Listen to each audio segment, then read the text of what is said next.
हे भाई, आनंद की चरम अवस्था जहां स्वाभाविक प्रकट होती है, स्वाभाविक, जैसे गर्मी में सबको स्वाभाविक गर्मी लगती है, सर्दी में सर्दी लगती है, शरीर में पीड़ा होती तो स्वाभाविक अनुभव होता है कि दर्द हो रहा है। स्वाभाविक अग्नि में दाहिका शक्ति वो जलाती है। हमारे श्रीधाम वृंदावन की स्वाभाविक कृपा वृत्ति है कि जो अनन्य भाव से आश्रय ले ले तो आनंद की चरम सीमा प्रकट कर दे। महाप्रेम, ये वृंदावन धाम आनंद की चरम सीमा है। आप सोच भी नहीं सकते कैसी आनंद की चरम सीमा है।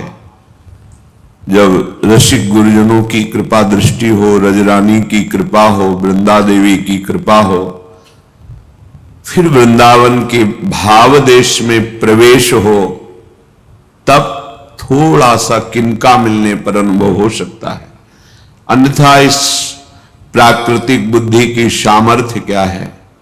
हम सबकी बुद्धि को ब्रह्मा ने रचा है, और जब हमारे गोविंद जो ग्वाल रूप में बछड़े और बछिया को चरा रहे थे, ब्रह्मा जी अपहरण करके ले गए।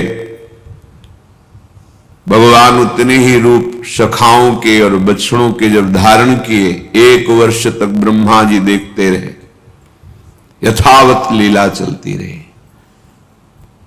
वो यही निश्चय नहीं कर पा रहे थे कि वृंदावन में विराजमान गोविंद और ये बछड़े ये सत्य हैं या जो मेरी माया निद्रा में शयन कर रहे हैं वो सत्य हैं।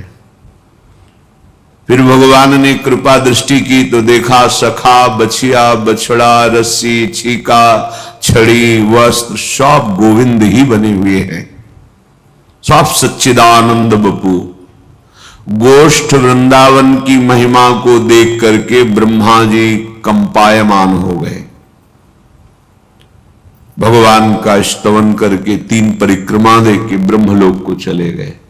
जिनकी बुद्धि के अंश से संपूर्ण सृष्टि को बुद्धि प्राप्त होती है, उन बुद्धि के रचयिता भगवान ब्रह्मा की बुद्धि गोष्ठ वृंदावन की महिमा देख करके काम नहीं की। फिर गोपी वृंदावन, जहां ज्ञान समुद्र भगवान शिव गोपी रूप धारण करते हैं।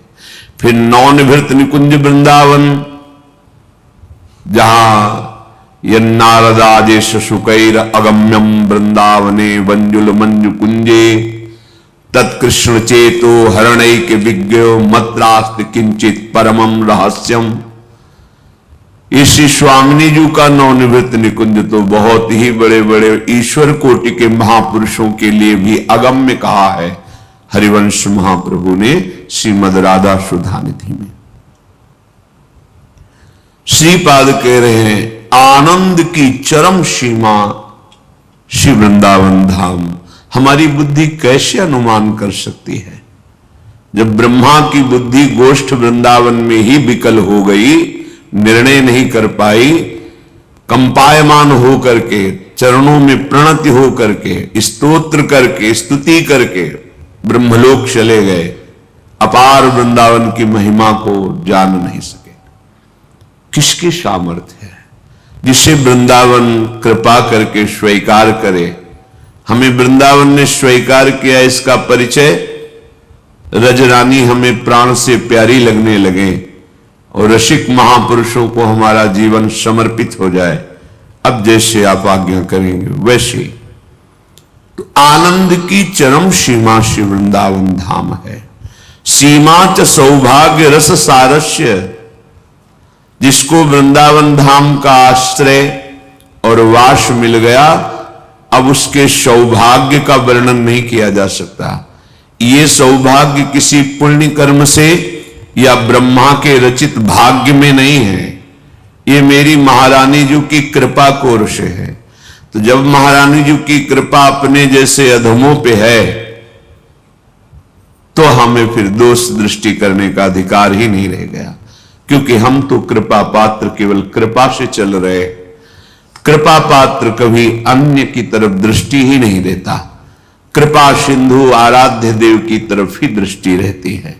तो कह रहे सौभाग्य रस सारस्य, सौभाग्य प्रकट हो गया कि रस सार जो प्रेम भजन है, नित्य विहार भजन है, जो नित्य रास स्थली प्रियाजू की वृंदावन धाम है, ये वास और भजन दोनों मिल गया।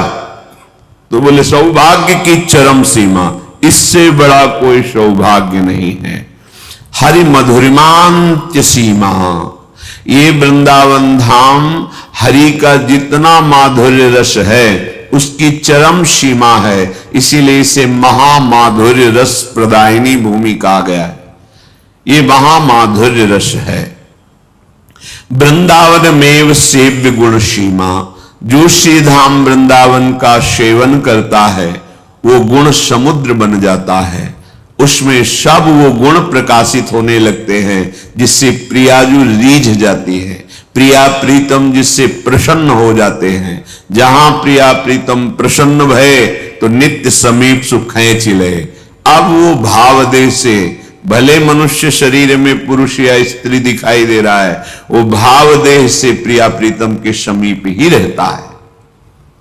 श्रीपाद कह रहे हैं वृंदावन गुण कीर्तिम प्रतिरसना में नरी नरती, परिजरी हरति न यज्ञ सकलोपरि यद्वरी वर्ती। रे मंद मंदयाखिल साधन वृंदानि सांद्रमानंदम, वृंदावन भुवि वृंदारक वृंदानाम च दुर्लभम बिंदु। ए भाई, अब तुम अगर एक ये नियम ले लो कि मुझे महिमा सुननी है तो अब वृंदावन की, वृंदावन प्रिया प्रीतम अर्थात भगवत चर्चा के सिवा हमारे कान कुछ सुनेंगे नहीं। बड़े भाग्यशाली कहे जाते हैं जिन्होंने ये व्रत ले लिया। बहुत से व्रत हैं, कूटू के पकोड़े, सिंघाड़े का हलवा, इसके भी व्रत होते हैं, लेकिन प्रभु जिन व्रतों से प्रसन्न होते हैं वो व्रत तो समझ लो। ये तो प्राणों का संयमन करने वाले व्रत हैं। अन्नहार न लेना, अल्पाहार, दुग्धाहार, जल आदि पीकर रहना, ये प्राणों का पोषण जो करने की हमारी विषय भोग जनित वृत्ति थी, उस पे शासन है। इसलिए भगवान ने कहा व्रतांसी यज्ञ छंदांसी तीर्थान्यमा यमा, यथा वरुंधेत सत्संगा सर्वसंगो पहो हिमाम। जो सब संगों का त्याग करा दे, ऐसे संत संग से जैसे मैं शीघ्र मिलता हूं, प्रसन्न होता हूं, वैसा किसी अन्य साधनों से नहीं। हमारे कान का एक व्रत बना लिया जाए, कान का भी व्रत होता है। ये तो एक आहार का केवल व्रत को हम व्रत समझते हैं, हर इंद्री का व्रत होता है। हमारे कान इस व्रत में हो जाए, महाप्रभु हरिवंश चंद्र जी कहते हैं रसना कटो जो अनरटो निरखे अनफुटो नयन, श्रवण फुटो जो अन सुनो श्री राधा जस बहन। प्रभु की चर्चा के सिवा यदि हमारे कान और कुछ सुनना चाहते हैं तो फूट जाए ऐसे कान। क्या बात आप ये मानते हैं, स्वीकार किए हैं? क्या ये पहली बार सुन रहे हैं? नहीं, शास्त्रों बार सुन चुके हैं, पर आपके कानों को ऐसा गंदा स्वभाव बन गया है कि दूसरे की चर्चा सुनने में, प्रपंच की चर्चा सुनने में बहुत अच्छा लगता है। अगर आप ये व्रत ले ले तो सब व्रतों से श्रेष्ठ है, क्योंकि पहली भक्ति है श्रवणम। श्रवणेन्द्रिय तुम्हारी शुद्ध हो जाएगी। और जैसे भगवान की भक्ति प्रबल है तो ऐसे भगवान की माया भी प्रबल है। ये बात आप, ये व्रत अगर ले लें तो बहुत जल्दी आपका हृदय शांत हो जाएगा। नहीं सुनना हमें लोक वार्ता, लोक निंदा, प्रपंच की वार्ता, ग्राम्य वार्ता, राजवार्ता। हमको तो भगवत प्राप्ति करनी है, तो हम व्रत लेते हैं कि हम भगवत वार्ता ही सुनेंगे। श्रीपाद कह रहे हैं, प्रीति रसना में नरी नरती, मेरी जिह्वा तू नाच, राधा नाम पे नृत्य कर। राधा राधा राधा राधा राधा राधा। वृंदावन वृंदावन वृंदावन, प्राण वृंदावन, सर्वस्व वृंदावन, जीवन वृंदावन, मेरो वृंदावन। नाच, इस पे नाच। नहीं, ये दुष्ट रस इंद्री, वाक इंद्री, इसमें दो इंद्रियां हैं, ये प्रपंच में ही नाचना चाहती हैं। जहां बैठो मैंने ऐसा, तूने ऐसा, ये वैसा, वो वैसा। भैया ये त्रिगुणात्मिका माया है, यहां ऐसा वैसा होता ही रहेगा। तुम क्या करो, व्रत ले लो अपनी वाक इंद्री का। रसना कटो जो अन्न रटो। प्रभु के नाम गुण रूप लीला और भक्त चर्चा के सिवा वाणी से नहीं बोलेंगे। धन्य भाग हो गया, अहो भाग्य हो गया। नियम लो, वाणी से नहीं बोलेंगे। भगवत ताते मौन गहनो उचित है, ध्रुवदास जी कह रहे हैं। वाणी से बड़े अपराध बनते हैं, बड़ा विघ्न पैदा हो जाता है। बातें हाथी पाइए, बातें हाथी पाओ। बात में तुम्हें हाथी इनाम में दे दिया जाएगा, बात में तुम्हें हाथी के नीचे रौंदा दिया जाएगा। बात बहुत, वाणी एक अमोल है, जो कोई बोले जानी, ये तराजू तौल के तब मुख बाहर आनी। तीर से भी ज्यादा वाणी चुभ जाती है, भयंकर अपराध से भी ज्यादा सर्वनाश करने वाली ये वाणी बन जाती है। वाणी ही है, एक क्षण में ऐसा झगड़ा हुआ, मार काट शुरू। वाणी एक ऐसा वाणी सुनी कि मन व्याकुल हो गया कामना से। एक ऐसी वाणी सुनी, मन व्याकुल हो गया भगवान के लिए। वाणी का ही तो सारा खेल है। बहुत संभाल के वाणी को, भगवत चर्चा, अन्यथा ताते मौन गहनो उचित है। मानता है कोई बात नहीं, बस मन मानी, चटर चटर, ये बस मेढक की तरह टर टर होना चाहिए। जे नहीं करही राम गुण गाना, जीह सुदादुल जीह समाना। जो जिह्वा भगवान के गुणगान के अलावा और कुछ बोलती है तो फिर उसे मेढक की जैसे टर टर कोई अर्थ नहीं है, ऐसे बोलता रहता है। भावार्थ है आगे जिह्वा छीन ली जाएगी, तुम बोलने लायक नहीं रहोगे। बहुत सावधान, बढ़िया अवसर मिला है। कह रहे हैं कि प्रीति रसना में नरी नरती, नाच नाच मेरी रसेंद्री और वाकेंद्री यही है। अय रसना तू राधा नाम सुधा रसम, इस रस का पान कर और खूब बोलो राधा राधा। उच्च स्वर स्तंभद सर्वदैव, ऊंचे स्वर से जय जय श्री राधे। राधा नाम कीर्तन, भगवन नाम कीर्तन, भगवद गुण कीर्तन, भगवद महिमा कीर्तन, भक्त कीर्तन, भक्त महिमा कीर्तन। कितना हमारे पास समय है, हम व्यर्थ में क्यों नष्ट करें। प्रिया प्रीतम की प्राप्ति के लिए, दिव्य आनंद के लिए हमें वाणी मिली है। परिजरी हरती न यज्ञ शकलोपरि यद्वरीवर्ती। इतना तुम हृदय में बैठा लो कि जो तुम्हारी साधना से प्राप्त नहीं, वो वृंदावन वास मात्र से प्राप्त हो जाएगा। क्योंकि ये सबके ऊपर विराजमान वृंदावन है, मतलब सर्वोपरि धाम वृंदावन है। स्थूल से, स्थूल जगत से सूक्ष्म श्रेष्ठ है, सूक्ष्म से कारण श्रेष्ठ है, कारण से तुरीय श्रेष्ठ है, तुरीय से ब्रह्म श्रेष्ठ है, ब्रह्म से भी वैकुंठ सुख श्रेष्ठ है, वैकुंठ सुख से भी द्वारिका द्वारिका से भी मथुरा, मथुरा से भी ब्रजभूमि, ब्रजभूमि में भी गोष्ठ वृंदावन, गोष्ठ वृंदावन से भी गोपी वृंदावन, और फिर सर्वोपरि प्रियाजू का निज महल नवनिवृत्त निकुंज। इसलिए कह रहे ये सर्वोपरि सबके ऊपर विराजमान वृंदावन धाम है। इस बात को जो स्वीकार कर लेता है तो वृंदावन अपनी सामर्थ्य से उसे प्रिया प्रीतम की प्राप्ति करा देता है। विश्वास शब्द है, विश्वास करो सकलोपरि यद्वरी वर्ती, सबसे उत्तम महाप्रेमानंद स्वरूप वृंदावन आपको वो सुख अपनी सामर्थ्य से प्रदान करेगा, अपनी सामर्थ्य से वो प्रदान करेगा। तुम कैसे हो, कैसे हो? तुम्हारे द्वारा घोर अपराध हुए हैं, तुम नीच प्रवृत्ति वाले हो, या जैसा हो गई, अंधेरे में गलती हो गई, अज्ञान अंधकार में गलती हो गई, हे नाथ क्षमा करो।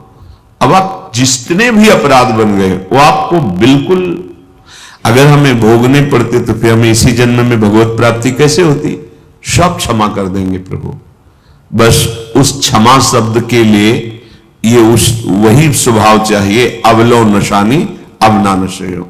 यदि क्षमा भाव की आड़ में आगे आप बढ़ते गए अपराधों की तरफ कि कब आखिरी में क्षमा, तो आखिरी होगा ही नहीं, बार बार जन्म बार बार मरण चलता रहेगा।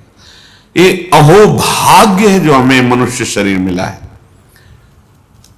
भगवान महादेव जी से जो या देवी सर्वभूतेषु बुद्धि रूपेण संस्थिता नमस्तस्यै नमस्तस्यै नमस्तस्यै नमो नमः, जो सब की बुद्धि को प्रकाशित करने वाली अम्बा भगवती हैं, वो कह रही है, प्रभु मैंने अभी आपके श्रीमुख से सुना कल का प्रसंग कि यही भगवान का पावन चरित्र कागभूषुंड जी ने गरुड़ जी को सुनाया।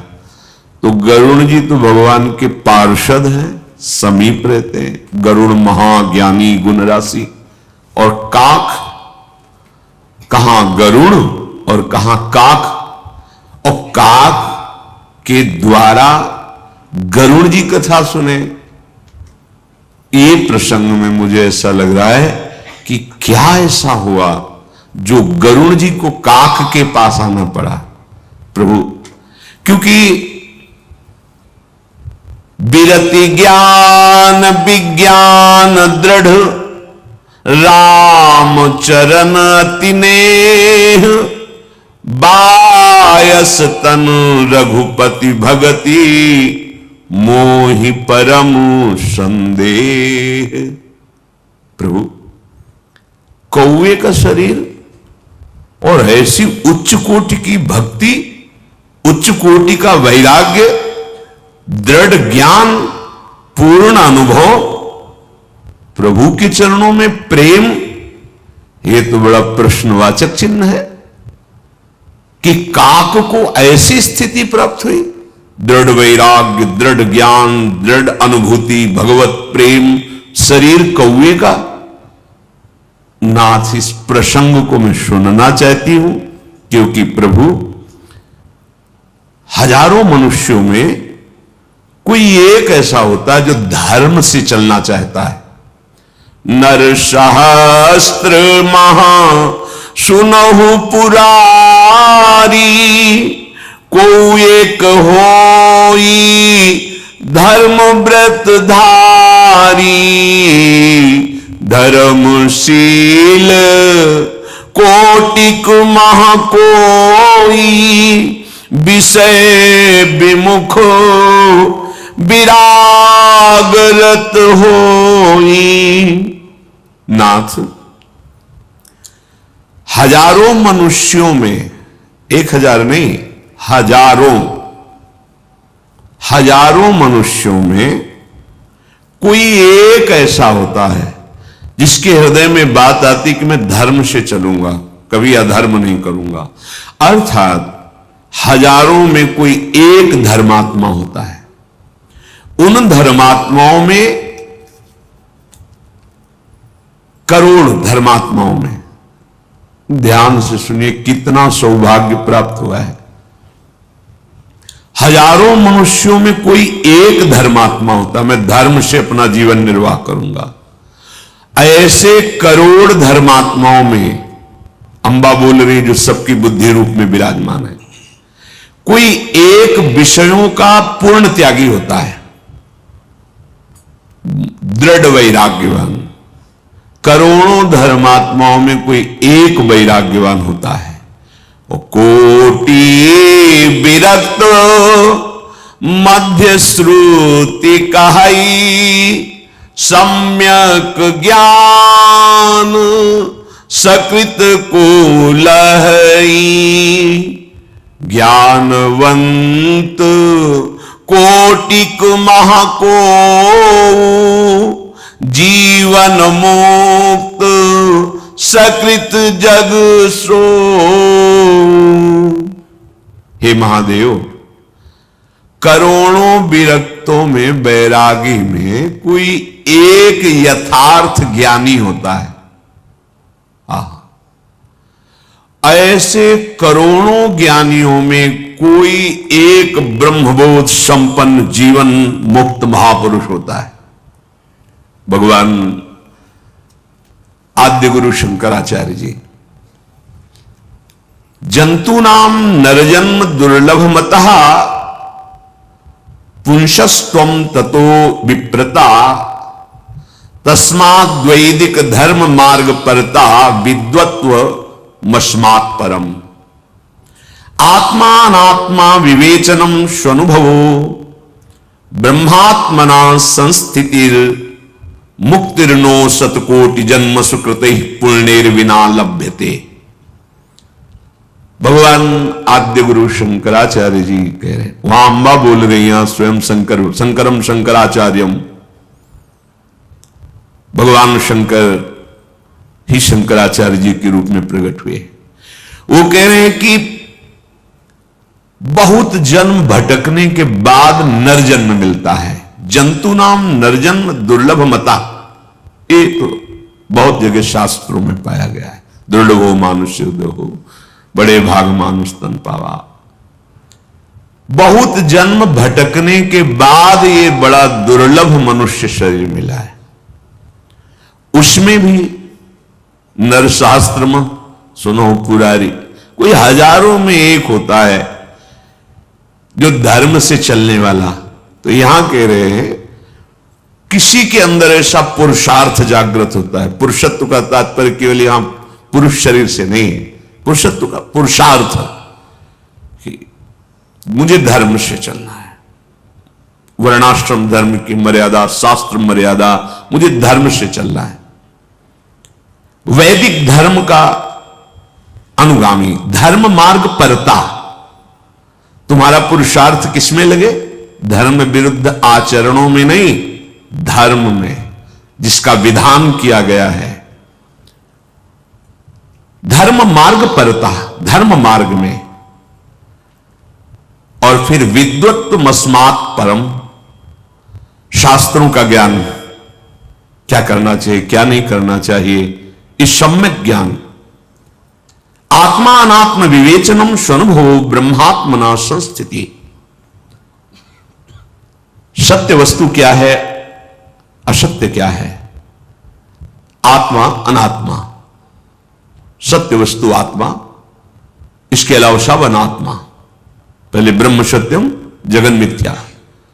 इसका विवेक सम्यक किसी बिरले के हृदय में जागृत होता है। फिर जो आत्मा है वही परमात्मा है, जो परमात्मा है वही हमारी आत्मा है। आत्मा हरिवंश प्रगट परमानंद, इसे ब्रह्मात्मना संस्थिति, वही ब्रह्म मेरी आत्मा स्वरूप में विराजमान है। आत्मा और ब्रह्म में कोई अंतर नहीं। तो संस्थिति तो मुक्तिर्नो, वो मुक्त हो जाता है। बोले शतकोटि जन्म सुकृत पुण्यर्विना लभ्यते। ओहो, करोड़ों जन्मों के साधना पुण्य के बिना ये स्थिति प्राप्त नहीं होती। और अपने जिस आनंद की चरम सीमा की बात वृंदावन की कहते हैं, ये सुख जब स्फुरित होता है तो श्रीपाद प्रबोधानंद जी जो मुक्ति पद प्रदान करने की सामर्थ्य रखने वाले महापुरुष है, वो कहते थूक देने योग्य है, मुक्ति सुख हो जाता है, थुतकी कृत्य। हरिवंश महाप्रभु कहते पाय पग पेली मोक्ष सुख। कैसे समझ में आया? अभी तो विषय के कीड़ा बना हुआ हमारा अंतःकरण है, मन बुद्धि भावना भी। भगवान शंकराचार्य जी कहते हैं करोड़ों जन्मों के जब पुण्य एकत्रित होते हैं, साधन एकत्रित, तब ये बात उसके हृदय में ब्रह्मात्मैक बोध। दुर्लभम त्रयमेवै देवानुग्रह हेतुकम मनुष्यत्वम मुमुक्षत्वम महापुरुष संश्रय। बड़ी अमृतमयी बात। ये तीन बातें जिसको जीवन में मिल गई हैं, सब दुर्लभता उसको प्राप्त हो गई है। सब दुर्लभता क्या? मनुष्यत्व। मनुष्य शरीर मिला लेकिन राक्षसत्व है, राक्षस स्वभाव। उसे मनुष्य नहीं कहते। तिनते खर सूकर श्वान भले, उनसे गधा सुअर कुत्ता अच्छे। क्यों? अपने पाप कर्मों को भोग कर वो ऊंचाई की तरफ चढ़ रहे हो। तुम मनुष्य शरीर प्राप्त करके पाप कर्म कर रहे हो, तुम्हारी दुर्गति निश्चित हो रही। तिनते खर सूकर श्वान भले, खर गधा, सूकर सुअर, श्वान कुत्ता, उनसे सुअर कुत्ता गधा अच्छे। यदि हमारा सौभाग्य उदय हुआ तो हमको सतमार्ग में चलने का प्रभु ने अवसर दे दिया, मनुष्य शरीर देके। तो मनुष्यत्व। दूसरा, अब मुझे मुक्त होना है संसार से। ये बहुत बड़ी बात है। मुझे कोई सुख नहीं चाहिए, बस मुझे मुक्त होना है। अब इस नारकी भोगों में नहीं। हे प्रभु त्राहिमाम, बस मुझे मार्ग दो, मैं भागूं इस संसार की ज्वाला। उसको संसार ज्वाला जैसा दिखने लगा। मुझे मुक्त होना है, ये मेरा आखिरी जन्म है, ऐसा मुमुक्षत्व। और फिर कह रहे महापुरुषों का संग। ये तीन दुर्लभता वर्णन की गई। भागवत में भी कहते हैं दुर्लभो मानुषो देहो, लेकिन एक क्षण में नष्ट हो जाने वाला। देही नाम क्षण भंगुरा तत्रापि दुर्लभम मन्येत वैकुंठ प्रिय दर्शनम। भगवान जिनको प्यार करते हैं, एक है भगवान को प्यार करने वाले मान भक्त, लेकिन भगवान जिनको प्यार करते हैं ऐसे महाभागवतों का संग मिल जाना, ये सबसे दुर्लभ बात है।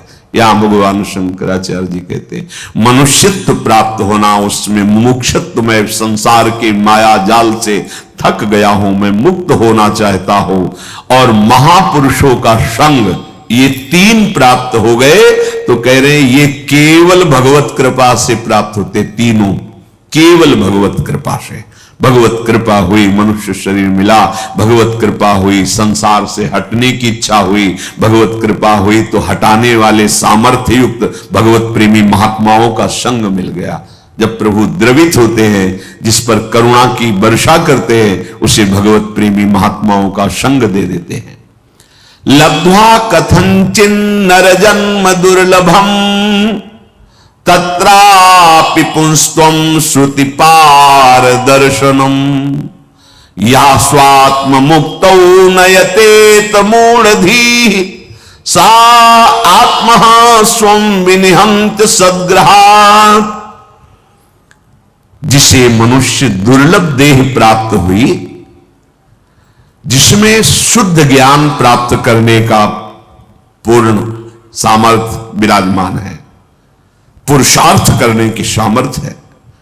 मूढ़ बुद्धि वो मनुष्य जो इस मनुष्य देह को प्राप्त करके ऐसे सामर्थ्यवान होकर, सामर्थ्य है, आप ज्ञान प्राप्त कर सकते हो, खूब भजन करके नारायण स्वरूप हो सकते हो, हरि स्वरूप हो सकते हो।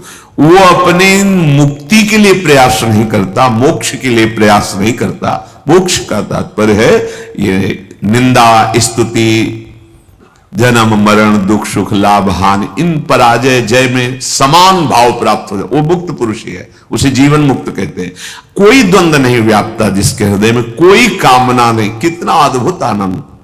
फिर इसे शांत रस हमारी भक्ति में लिया गया है, इस भाव को शांत रस कहते हैं। इसके आगे फिर प्रेम रस की बातें हैं, दास्य सख्य वात्सल्य कांता सहचरी आदि।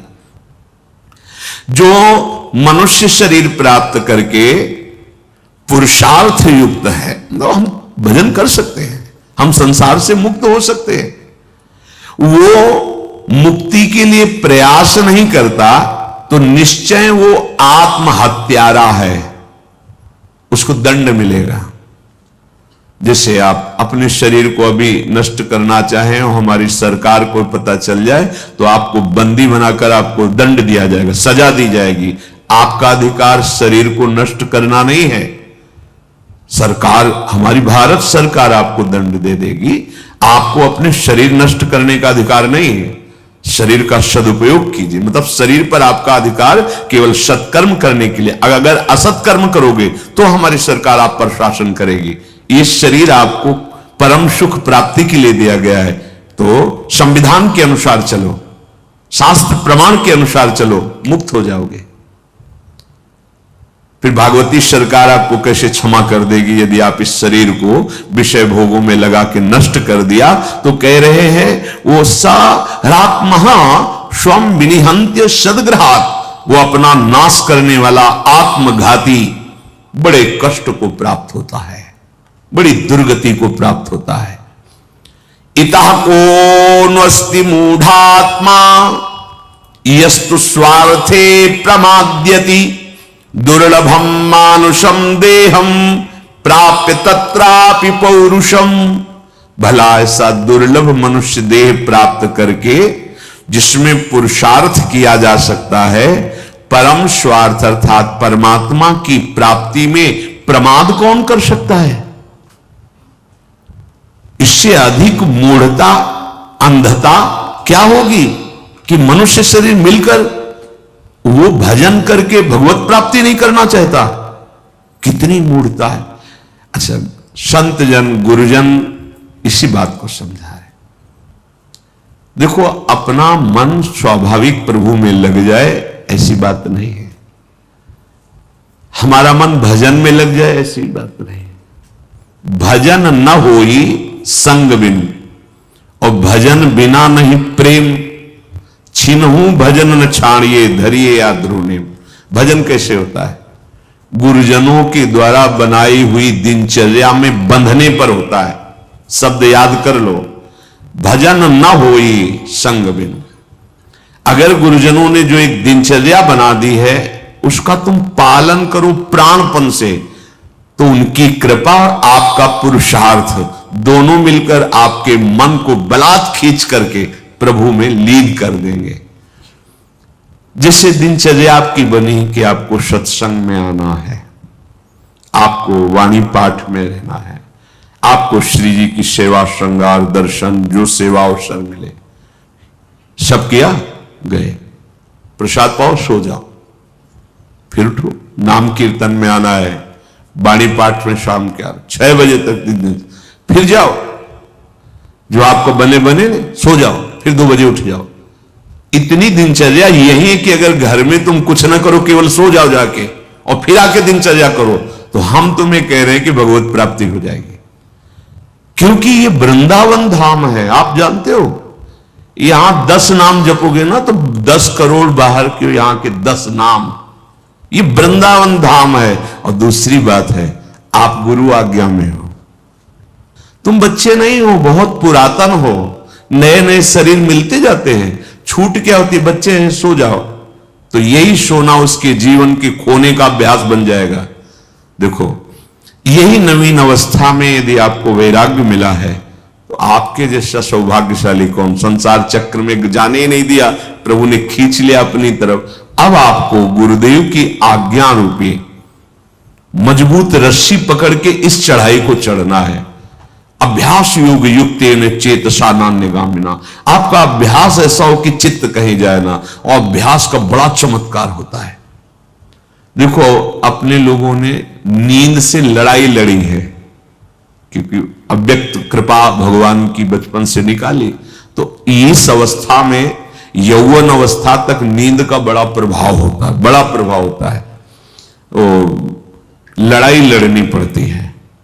अब उसका चमत्कार अभ्यास का ये हुआ कि दिन में तो नींद है ही नहीं, रात्रि में 9 बजे मन लेट गए। अब जब आओ या ना आओ, तुम्हारा स्वागत करने के लिए थोड़ी हम बैठे कि आप 1:45 बजे दिनचर्या प्रारंभ। बहुत से साधकों कोई अभ्यास योग युक्त ने चित्तशा नान्य का, चित्त तुम्हारा ऐसा हो ही नहीं सकता कहीं चला जाए।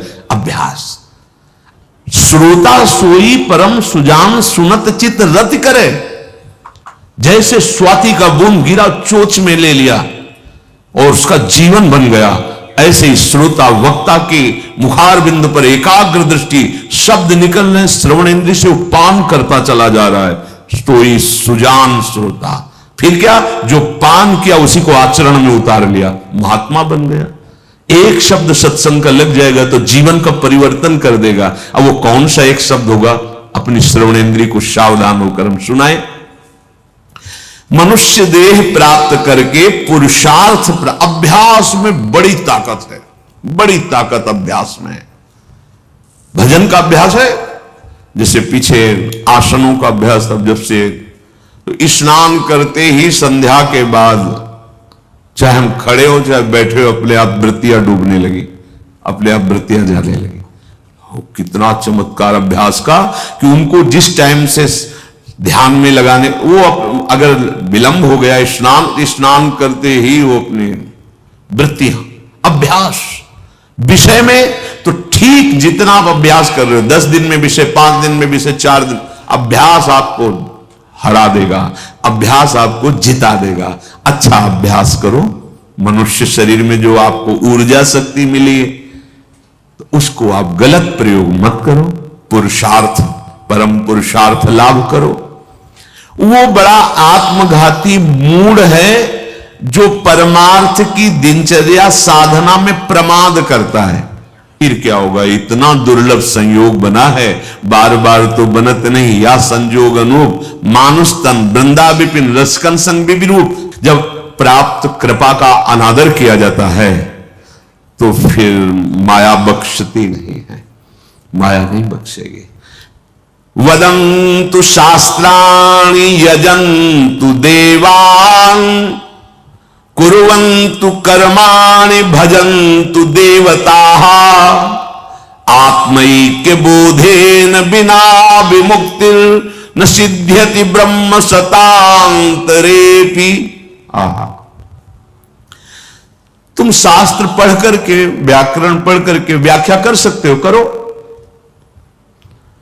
देवताओं का यजन करो, खूब शुभ कर्म करो। पर हम तुम्हें एक बात बता देते हैं, भगवान शंकराचार्य जी कह रहे हैं, जब तक तुम प्रभु की एकता का, ब्रह्मात्मिकता, इसका बोध नहीं करोगे तो 100 ब्रह्माओं के कल्प तक तुम करते रहो। 100 ब्रह्मों, 100 कल्प बीत जाने पर भी तुम इस संसार चक्र से मुक्त नहीं होगे। ये बात समझने की है। तभी हम कहते हैं कि जो बात साधनाओं के बहुत समय तक करने पे नहीं बनती, सत्संग के क्षण में बन जाती। स्वीकृति, क्या स्वीकृति? मैं तो प्रियालाल का हूं, भूलकर संसार में फंस गया, देहाभिमान के कारण भोगों को और देश संबंधियों को अहंता ममता से स्वीकार कर लिया, छोड़ दिया। जो हजारों जन्मों की साधना में बात बननी थी, वो ऐसे ऐसे से देखो कृपा आपको कैसे चढ़ा रही है, देखो ना, कदम कदम आपको ऊंचाई की तरफ ले जा रही है। और जब आप उसी कृपा का अनादर करते तो वहीं खड़े हो जाते जाके, और उससे भी नीचे। क्यों नीचे? क्योंकि पहले तो आपके चढ़ने के चांस थे। अब आप जब अपराध करके उतर गए तो चढ़ने वाला जो मार्ग है वो बंद कर दिया जाता है। अब तुम्हारे लिए वो गलियां जो बहुत सुहावनी लग रही, वो दुर्गति की तरफ जा रही है।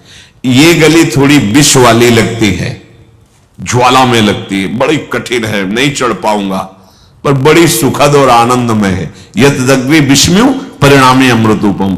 और ये संसार की गली बड़ी सुहावनी लग रही है, पर इसका जहां विसर्जन होता है वो आवागमन चक्र दुर्गति होती है। भगवत मार्ग थोड़ा विश्वत लगता है, जलन ताप कष्ट सहते हुए, पर इसका जो परिणाम होता है वो अमृत होता है, परम पद होता है। इसीलिए कह रहे हैं कि ये क्रियाओं से नहीं होता, आपकी शुद्ध बुद्धि जो आपको दिनचर्या दी गई इससे जब होगी तो आपको यह अनुभव होने लगेगा, भूल गया था मैं तो प्रियाजू का ही हूं, प्रियालाल का ही हूं। जैसे मीरा जी के मेरे तो गिरधर गोपाल दुष्ण, ये आई बात। जैसे ज्ञानी जन कह रहे जो आत्म स्वरूप मैं हूं, मैं तो ब्रह्म स्वरूप ही हूं, मोक्ष हो गया। मैं प्रियाजू का हूं तो उसके आगे प्रेम में उतर गया, भेदभाव स्वीकार करके। ये चिदानंद भेद है, ये कोई मायाकृत भेद नहीं है। अभेद भेद, भेद से अभेद और अभेद से भेद, तब ये ऊंची प्रेम की जो रसमयी वृत्ति ये जागृत होती है। अमृतत्वस्य नाशास्ति वित्ते नेत्ते वही श्रुति ब्रवीति कर्मणो मुक्तेर हेतुत्वम स्फुटम यतः। क्या तुम धन से परम पद खरीद सकते हो? तपस्या से, पुण्य से, देवताओं के यजन से? नहीं, देवताओं में सामर्थ्य नहीं तुम्हें मोक्ष पद प्रदान कर दे, स्वर्ग के वो सीमा तक है। बहुत समझो, क्या तुम धन से अमृत पद परम पद खरीद सकते हो? नहीं। तो फिर भगवत अनुराग में जो डूबे हुए संत जन हैं, जो ब्रह्मात्मिक बोध प्राप्त किए हुए महापुरुष हैं, उनसे वार्ता करो, उनसे चर्चा करो, उनकी जो सत्संग की बातें हैं उन पर विचार करो, बुद्धि प्रखर होने लगेगी। जैसे कोई भी लोहे को पत्थर में बार बार ऐसे रगड़ो तो उसमें तेज धार हो जाती है, फिर वो काटने में समर्थ हो जाता है। ऐसे हमारी बुद्धि कुंद हो गई है माया के भोगों का चिंतन करते करते। जब हम सत्संग के शब्दों का चिंतन करते हैं तो हमारी बुद्धि में तेज धार हो जाती है, वो काम क्रोध माया मोह के ऐसे काट के निकल जाती है, नहीं तो उसी में फंस जाती है, काटने की सामर्थ्य नहीं रहती है। इसलिए अतो विमुक्त्यै प्रयते तविद्वान संन्यस्त बाह्यार्थ सुख स्पृहासन संतम महंतम समुपेत्य देशिकम तेनोपदिष्टार्थ समाहितात्मा। इसलिए बुद्धिमान पुरुष को चाहिए कि बात मान ले, शरीर के द्वारा भोगे जाने वाले भोग ये फंसाने वाले हैं, दुख देने वाले हैं, दुर्गति प्रदान करने वाले। जितने भोग शास्त्र सम्मत हैं, शरीर निर्वाह के लिए भगवद अर्पित करके उनका सेवन करो, और संत शिरोमणि गुरुदेव की जाकर शरण लो, उनका उपदेश उनका वचन समाहित चित्त होकर सुनो। बस यही करना जो बोल रहे हैं, काम हो गया, बात मान लीजिए। संतम महंतम समुपेत्य देशिकम तेनोपदिष्टार्थ समाहित आत्मा। वो जो बोल रहे हैं तुम मान लो, बस हो जाएगा, उसी से हो जाएगा। विश्वास का मार्ग है। इन बाह्य भोगों में तुम्हें कभी भी सुख शांति नहीं मिलेगी, इसलिए सदगुरुदेव की शरण में जाओ और तेनोपदिष्टार्थ समाहित आत्मा, बहुत शांत चित्त होकर उनकी बात सुनो, उसका मनन करो और उनकी आज्ञा। बड़े भाग्यशाली वो होते हैं जो आज्ञा में रहते हैं। जैसे आपको दिनचर्या दे दी गई और आप उस दिनचर्या में बहुत काल तक कोई त्रुटि नहीं कर रहे, तो मेरी प्रिया जो देख रही ना, भागम भाग भागम भाग, अब वो कृपा करके अपनी प्रेम वृत्ति प्रदान कर देंगे। साधना से नहीं मिलेगी, आपको श्रमित देखकर, आपको आज्ञा पालन देखकर, आपका समर्पण देखकर। सब सह रहा है, अपमान सह रहा है, कष्ट सह रहा है, पर वो अपनी दिनचर्या नहीं छोड़ रहा, रीझ गए। कई ऐसे प्रसंग आए हैं कि गुरु प्रदत्त सेवा के प्रभाव से भगवान उनकी सेवा में आ गए। जो दिनचर्या मिली उस पर बिल्कुल वो दिनचर्या देखकर हमारे आराध्य देव द्रवित हो जाते हैं, द्रवित हो जाते हैं। हमारी दिनचर्या में त्रुटि नहीं होनी चाहिए, पर हम देखते हैं दिनचर्या का आदर नहीं है। नहीं, ऐसा नियम होना चाहिए कि आपका स्वास्थ्य खराब है, आप अगर चल सकते हैं तो हमें घसीट कर वहां तक जाना है। देखो राधा बाबा को कुछ जानना बाकी नहीं रह गया था। ऋषिकेश में बहुत गांठों में गठिया बात, ऐसा चलने की सामर्थ्य नहीं थी। सत्संग हो रहा था रेत में, तो जो उनकी सेवा में थे कहा कि सत्संग तक पहुंचा दो। तो कुछ जन ऐसे भी सेवा में होते हैं जो एक श्रमित अपने को अनुभव कर लेते हैं, पर बड़े भाग्यशाली होते हैं जो सेवा में प्रतिक्षण उनको नवीन नवीन सुख मिलता है। तो उनका कि बाबा हमारी तो नहीं सामर्थ्य कि वो आपको उठा के ले जाए फिर सत्संग। तो उनका भाई सत्संग में तो हमें जाना ही है, तो तुम क्या समझते हो श्री कृष्ण में इतना अवसर नहीं देंगे कि हम सत्संग में जा सके? देखा ऐसे बांस एक पड़ा हुआ था, उठाया और बाबा उससे जहां सत्संग के शब्द सुनाई दे रहे थे वहां तक घसीट कर गए। तब लगा कि सत्संग का कितना महत्व है। बाबा स्वयं समस्त शास्त्रों के प्रवीण विद्वान और संन्यास निष्ठा के मूर्तिमान स्वरूप, त्याग निष्ठा के, ओ ऐसे महापुरुष सत्संग सुनने के लिए इतने, इसका मतलब सत्संग भगवत स्वरूप है। लेकिन अगर हमारी दिनचर्या में त्रुटि हो रही तो फिर जानते हो जलन होती है कि तुम अपने आप अपना पतन कर रहे हो, तुम्हें पता नहीं है। तुम सोते सोते अनेक जन्म बीत गए, अभी फिर तुम्हारा नया शरीर मिला, तुम समझते हो बच्चा है। बच्चा नहीं हो, सावधान हो जाओ। तुम्हारा जीवन सिर्फ भगवत प्राप्ति के लिए श्री जी ने चयन किया है। देखो ना, मान लो आप 14 वर्ष के हो, 18 वर्ष के हो, तो आपको कितना बड़ा सौभाग्य मिला कि जो जीवन भर निकल जाता है, पता नहीं चलता सतमार्ग क्या है। तुम्हारी पढ़ाई ऐसी सतमार्ग, तो अब तुम अपने गुरुदेव के वचनों का पालन करो, उनकी आज्ञा का पालन करो। गुरुदेव की शरण में जाके तेनोपदिष्टार्थ समाहित आत्मा, उनके उपदेश पर मात्र बुद्धि रखो। वो क्या बोल रहे हैं? एक गुरुजी के शरीर बहुत दर्द कर रहा था, तो हाथ से पैर दबा रहे थे, तुम तो कहा बेटा चढ़ जाओ शरीर पर, थोड़ा दर्द कम हो जाएगा, पैरों से दबा दो। अरे गुरुजी आपके ऊपर पैर? कभी नहीं, कभी नहीं, ऐसा हो ही नहीं सकता है। बोले बेटा जबान पे लात मार दी, शरीर पे चढ़ना क्या बात था, वो तो सेवा थी। समझना है। उद्धरेदात्मनात्मानम मग्नम संसार वारिधौ योगारूढ़त्वमासाद्य सम्यक दर्शन निष्ठया। निरंतर सत्य वस्तु का चिंतन करो। आत्मा के सिवा और कोई सत्य वस्तु नहीं है। उसे ही आत्मा कहते हैं, उसे ही योगी जन परमात्मा कहते हैं, उसे ही भक्त जन भगवान कहते हैं, प्रेमी जन लाडले युगल सरकारा। वही, दूसरा नहीं, एक ही। उस सत्य वस्तु का चिंतन करो। संसार समुद्र में डूब रहे हो, अपने आप से अपना उद्धार कर लो। कैसे? अपने आप से पकड़ा हाथ। अब आप हाथ ना पकड़ाओ तो आप ही डूबोगे ना। वो हाथ पकड़ा दिया तो आपने अपना उद्धार कर लिया ना। पर बिना निकले हुए पुरुष के हाथ पकड़ाए निकल नहीं सकते, क्योंकि ये धारा नहीं, ये भंवर है। भंवर, धारा तो तैर कर निकल भी सकते हो, लेकिन भंवर में फंस गई नैया तो फिर पार करने वाला कोई सामर्थ्यवान ही होता है, नहीं तो डूब गई नैया। और हम भंवर में बहुत बुरा, भंवर का समझते हो घूमना, वही जनेन्द्रिय के भोग, रसेंद्रिय के भोग, नेत्रेंद्रिय, बार बार घूम घूम के करोड़ों बार वही हम राउंड लगा रहे हैं, निकल ही नहीं पा रहे।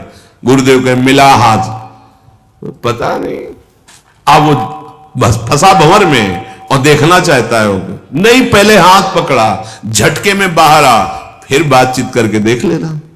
समझ, पहले तो निकल। क्या निकलना है? आज्ञा वचनम करिष्येतुम। ये नहीं करना, नहीं करना, ये करना, यस करना है, बस इतना ही परमार्थ है। वचनम करिष्येतुम, हाँ हाँ, जी हाँ, जी हाँ, कृतो हम, बिका हुआ दास, जी हाँ। परमार्थ आगे बढ़ गया। जहां अपनी बुद्धि हम लगाना प्रारंभ करते हैं, वहां हमारी बुद्धि जो निर्णय करती है, या हम ऐसे अपने समान जनों से सलाह लेते हैं तो मायाकृत सलाह होती है, फंसा देती है। इसलिए कह रहे हैं उद्धरे दात्मनात्मानम मग्नम संसार वारिधो योगारूढ़त्व आसाध्य, जो योग में आरूढ़ महापुरुष हैं उनके अनुसार चलने पर तुम योग आरूढ़ हो जाओगे और संसार समुद्र से अपना उद्धार कर लोगे। तो बड़े ही अनेक जन्मों के सुकृत या कृपा से मुझे सौभाग्य मिला है भगवत प्राप्ति का। भगवती अंबा जी कह रही है कि हजारों धर्मात्माओं में कोई एक वैराग्यवान होता है और करोड़ों विरक्तों में कोटि विरक्त मध्य श्रुति कहे सम्यक ज्ञान सकृत को, कोई बिरला एक होता करोड़ों वैरागियों में जिससे ब्रह्म ज्ञान होता है, और उन करोड़ों ज्ञानियों में कोई ब्रह्म बोध संपन्न जीवन मुक्त महापुरुष कोई बिरला ही होता है। और 3 सहस्त्र महा सब सुख खानी, दुर्लभ ब्रह्म लीन विज्ञानी। अब देखो बड़ी गूढ़ बात कह रहे हैं, उन जीवन मुक्तों में भी कोई बिरला एक ऐसा होता है जो ब्रह्मलीन होता है। जीवन मुक्त, जैसे आप स्वप्न से जग गए, अब जगने के बाद जो स्वप्न आपने देखा था दुखद सुखद, उसका कुछ समय तक प्रभाव रहता है। नहीं मैं तो अपने कमरे में हूं, पानी में तो डूब ही नहीं रहा था, अच्छा वो स्वप्न था, पर वो दुखद या सुखद जितनी देर तक आप जितने विवेकवान जितनी जल्दी आप उससे उबर पाए, नहीं तो काफी देर उसी स्वप्न का प्रभाव रहता है।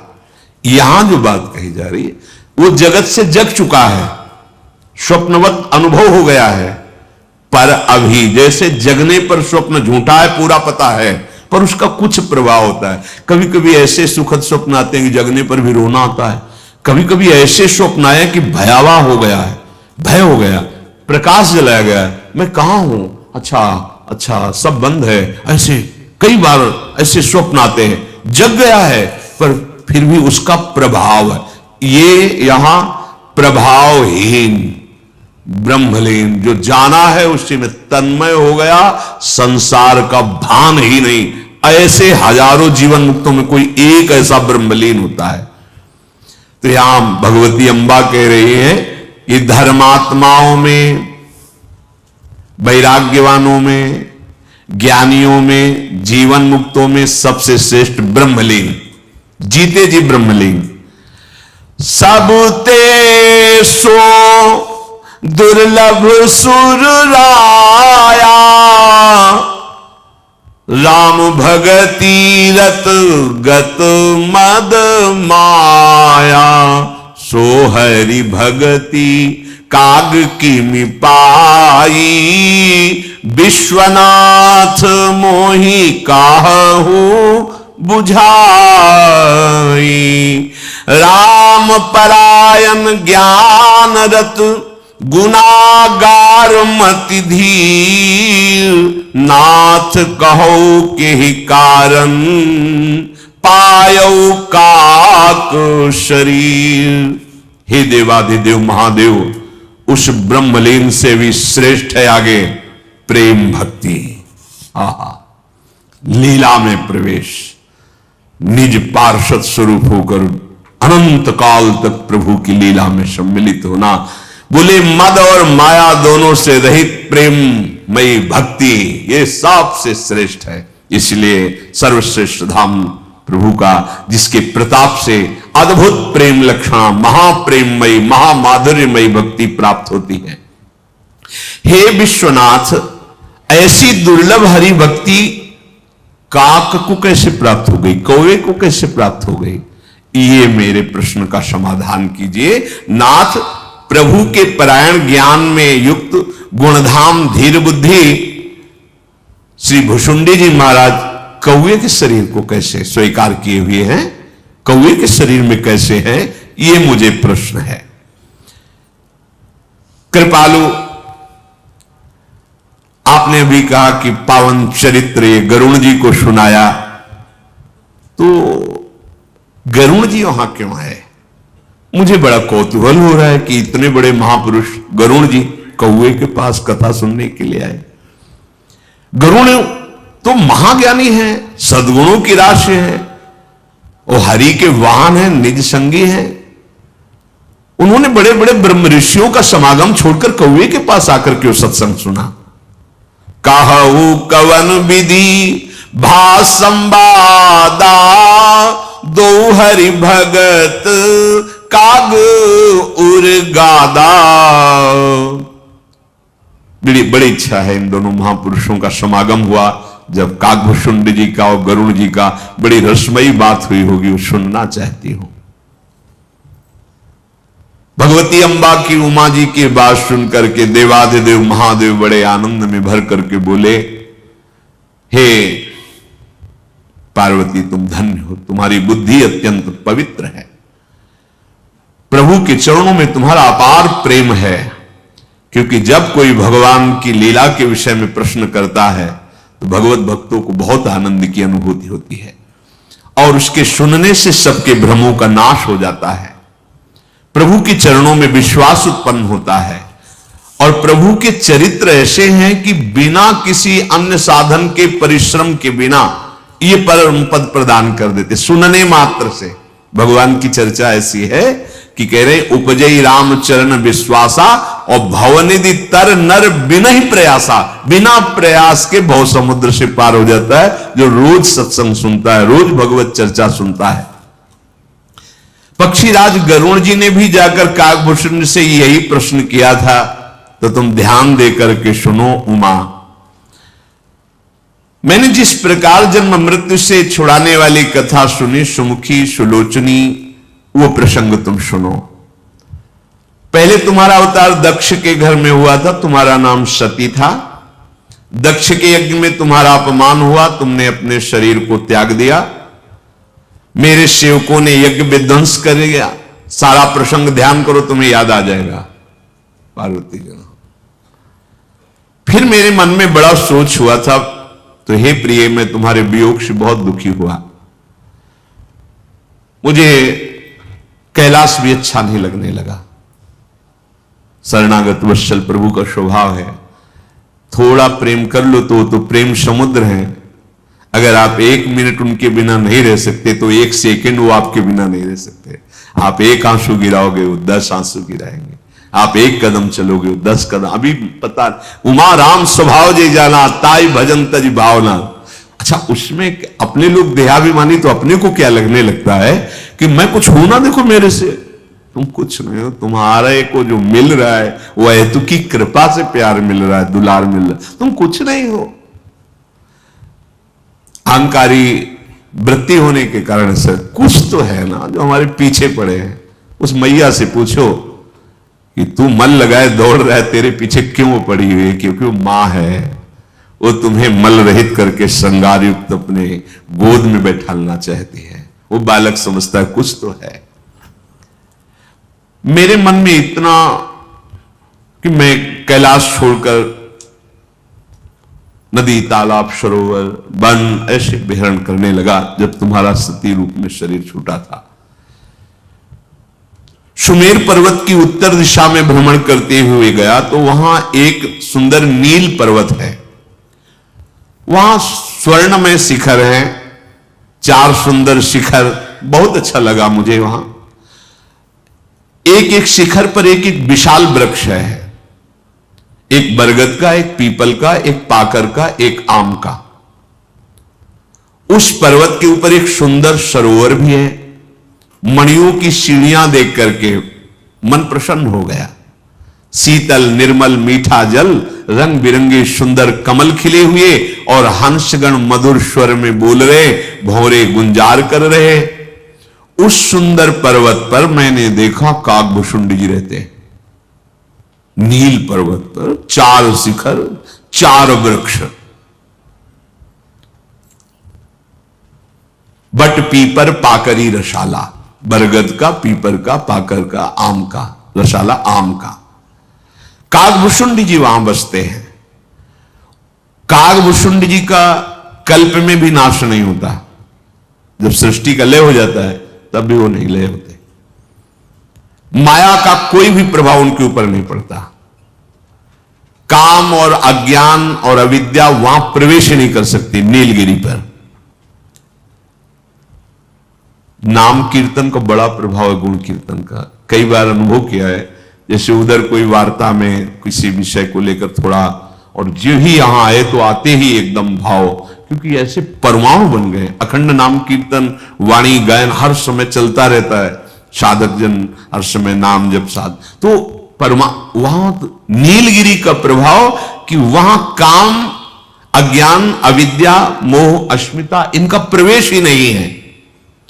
जो सारे जगत को अपने अधीन किए हुए माया है, वो उस पर्वत में भी प्रवेश नहीं कर सकती।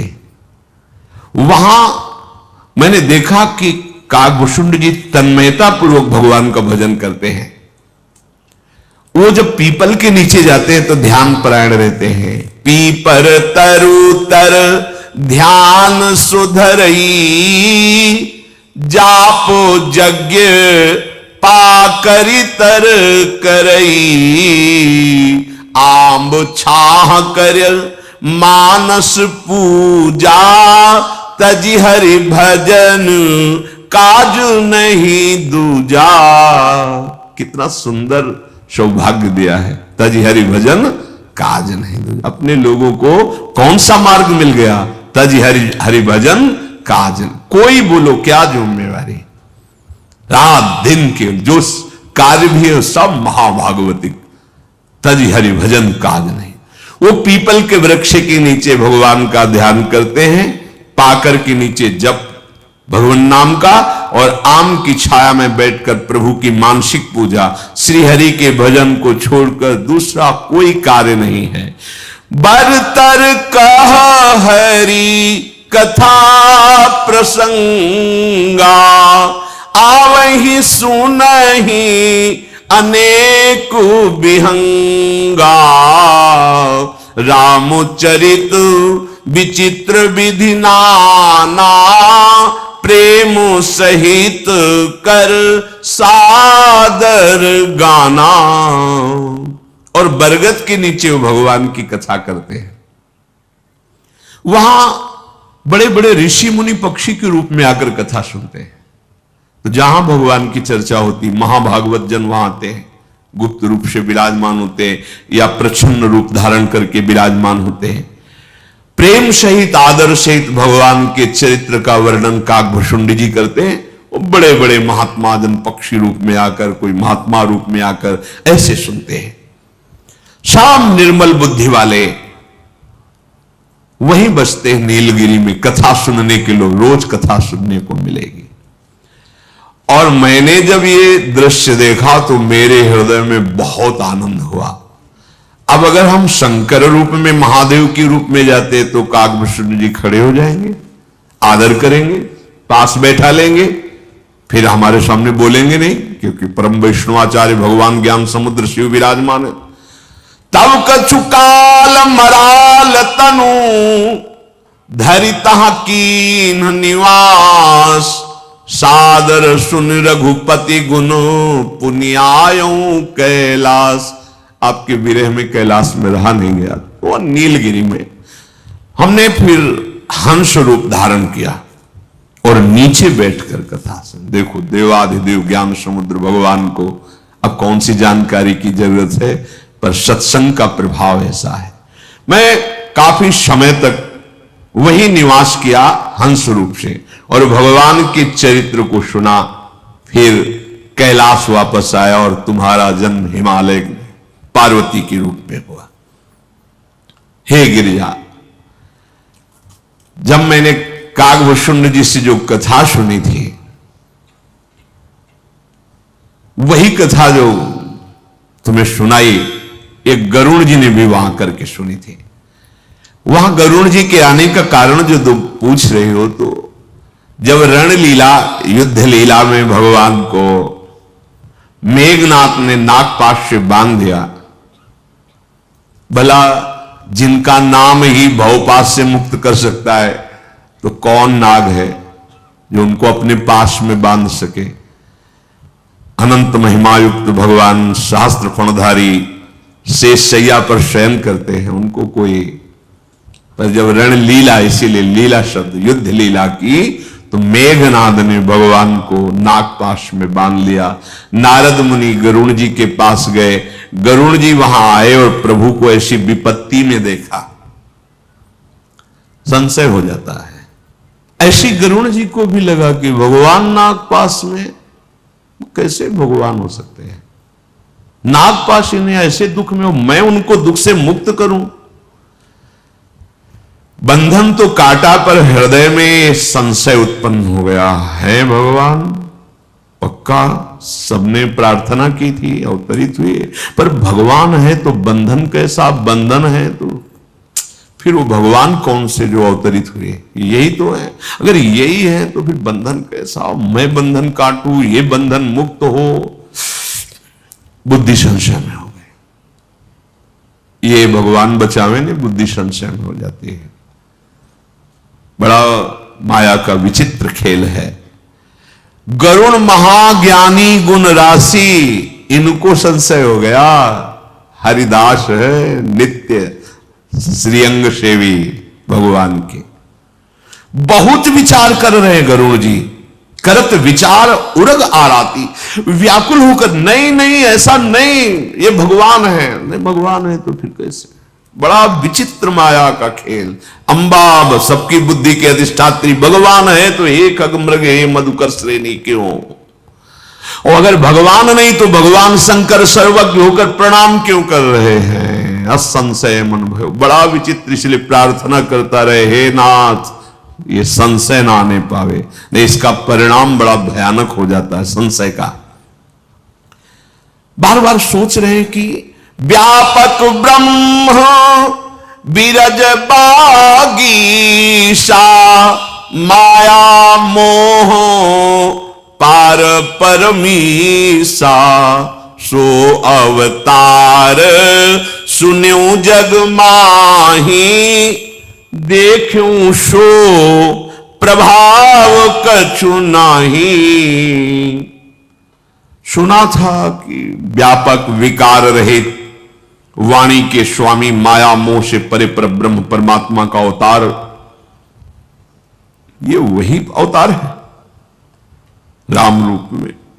अगर वो अवतार है तो फिर ये प्रभाव कैसा नागपाश का? बार बार विचार, नहीं वही है, कैसे वो हो सकते हैं? भवबंधन ते छूट ही नर जप जाकर नाम, खर्व निशाचर बांधे नागपाश सोई राम। अरे जिनका नाम स्मरण करके भवपाश से मुक्त होया जाता है, एक राक्षस नागपाश में बांध दे प्रभु को, तुच्छ राक्षस, क्या सामर्थ्य भगवान के सामने? भगवान हो सकते?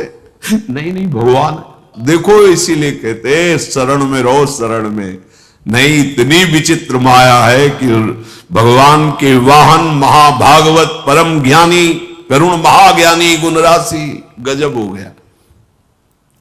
अब नाना प्रकार से वो विचार करते हैं, समझा रहे हैं। कई बार ऐसा होता है महापुरुषों के सानिध्य में, उनकी लीलाओं पर फिर मन में प्रश्नवाचक चिन्ह खड़ा हो जाता है। जीवत तो है ना, दिगंबर है, एक वस्त्र से भीषण गर्मी, जहां तुम पैर रखो तो खड़े ना हो सको, बालू ऐसी गर्म हो जाती है, वहां आराम से आनंद से पड़े। शीतलता, सब खुले अंग में सह रहे। वो जो वहां क्यारी लगाते हैं ना गंगा जी या यमुना जी के पावन पुलिनों में, वो ककड़ी खीरा ये सब, वो जा रहे, ए भैया, हाँ हाँ बोलो। साक्षात करपात्री साष्टांग दंडवत होते हैं बड़े बड़े महापुरुष, उनके दर थोड़ी। अरे आप रोज मांगते रहते हो, अभी हमारी वो ककड़ी बिकी तो है नहीं, कहां से थोड़ी। अच्छे अच्छे के दिमाग फेल हो जाए कि बड़े बड़े त्याग वैराग्य वाले जिनको नमन कर रहे हैं, बस समझ में ही नहीं आता है। इसीलिए बस एकमात्र मामेवे प्रपद्यन्ते मायामित, हे नाथ हमें तुम्हारी बात, तभी उपदेश शास्त्रों में किया गया महापुरुषों के जो आचरण उनके उपदेश से मिलते हों वही ग्रहण किए जाएं। सब आचरण अनुकरणीय नहीं होते, वो कहां कैसे प्रणाम है नमस्कार है। एक हम संत भगवान को देखा, शास्त्र में लिखा है संन्यास में पान नहीं खाना चाहिए, और उनको कोई दोष दृष्टि संशय व्यक्ति से ले देखा। उनकी देखो दिनचर्या हमने देखी, जब नवीन अवस्था थी तो बहुत सूक्ष्म बुद्धि से यही दोष दृष्टि के लिए नहीं, कैसे महापुरुष है, कैसे इन आचरणों से चलते। तो उनका यह था कि रात्रि के 11 बजे तक जग रहे हैं, तो जहां सब सोने के लिए हुए तो सोने का नाटक करते थे, ऐसे लेट जाते चद्दर, जहां सब सो गए तो उठ के बैठ जाते थे। 4 बजे 5 बजे सबके कमंडल बाल्टी खटकने लगी, फिर सो गए। 7 बजे उठे, सब नहाए धोए अपने दिनचर्या। जब उठते तो कोई कोई कहता कैसे संत है 7 बजे नहाने जा रहे, 4 बजे नहा चुके थे। जब देखा कि गजब किए का, और दिन में एक केवल आदमी इस बात के लिए रहता था, आधा पान का पत्ता, थोड़ा थोड़ा लौंग, थोड़ी इलायची, ऐसे सुपाई रहता, खा रहे बैठे, लोग आ रहे देख रहे, बाबा पान खा रहे, हर 15 मिनट में 20 मिनट में 30 मिनट, घोर वैरागी एकाग्रता से भजन में तन्मय बाहरी चेष्टा। एक संत भगवान को देखा 4 बजे से मिलने का टाइम था, और बाहर ऐसे जब तखत में आते तो इतना बड़ा वो उस समय कैसेट वाला टेप चलता था, फिल्मी गाना। अब जो सुनता ना तो आधे तो वहीं से पैर लड़खड़ाने लगते, फिल्मी गाना बज रहा है, ऐसे संत के दर्शन करने बैठे ऐसा, और बज रहा, बड़ी जोर से बज रहा है। कोई कोई जो समझने आए बोले सब बाहरी बातों में नहीं, आप चलो वहां आप दर्शन करो, बड़े लीला में है। इसलिए दूर से प्रणाम, बस उनके जो वचन से आचरण मिलते हैं वो हमें करना। इन परमहंस अवधूत महापुरुषों की कई कोटि के मान, एक होते आचार्य कोटि के मान, उनका आजीवन एक एक आचरण अनुकरणीय आचार्य कोटि, एक होते अवधूत कोटि के अपनी मस्ती में। भगवान शंकराचार्य जी आचार्य हैं, एक दिन जा रहे थे तो मछली बिक रहे थे, उठाया मछली खाना शुरू कर दिया। अब कुछ शिष्य जनों ने देखा गुरु जी जब पा रहे हैं तो वो भी आगे बढ़े, तो कांच गलाया जा रहा था, नारियल का खप्पर था, ऐसे डाला, पी गए कांच। अब जो मछली खाए थे, अब कांच कैसे हो खोलता हो, पीछे मुड़ के देखा और कहा, ऐसे किया तो जीवित मछली जो चबा के खाई थी, जीवित मछली निकली धारण, वो तो आधी पाचन तंत्र में फंस गई थी। जो गुरु कर रहे हैं उनकी वो क्रिया जो उनके उपदेश से मिल रही वो करनी है, अन्यथा प्रणाम करना कोई प्रश्नवाचक चिन्ह मन में नहीं आना चाहिए। प्रभु आप जानो, आपकी लीला जाने, हमें जो आदेश है उस आदेश से जो आपके आचरण है वो तो अनुकरणीय। ये भगवान श्री सुखदेव जी ने भी कहा कि महापुरुषों के जो उपदेश से आचरण, जैसे भगवान शंकर विष पी रहे तो अपने विष एक बूंद जाए तो मर जाएंगे, और तो यही रोक लिया, और यहां एक बूंद पानी नहीं रोक सकते। तुम घाटी द्वार में जब जाए कितनी खांसी आती है, और पूरा विष पी गए जो समुद्र मंथन, तो यही रोक लिया, नीचे नहीं उतरने दिया, वो शोभा हो गई नीलकंठ भगवान शिव। गरुण जी को भारी संशय हो गया, विचार काम नहीं कर रहा कि भगवान है तो बंधन कैसा, जिनका नाम जप करके लोग भवबंधन से मुक्त हो जाते, उनको मैं मुक्त कर रहा हूं, और भगवान नहीं तो हमने सुना है कि भगवान का अवतार इसी रूप में हुआ है, बार बार बार बार। अब तो भारी परेशानी पैदा हो गई संशय होने से, नाना भांति मन ही समझावा, प्रगट न ज्ञान हृदय भ्रम। अब बहुत खिन्न मन से घूम रहे, कोई मेरे संशय का निवारण कर दे। शेष चर्चा आगे। श्री राधा वल्लभ लाल वल्लभ लाल जी की जय। राधे राधे भक्तजनों, पूजनीय गुरुदेव महाराज जी के चरणों में कोटि कोटि प्रणाम। ऐसे ही इनके सत्संग का आनंद लेते रहिए।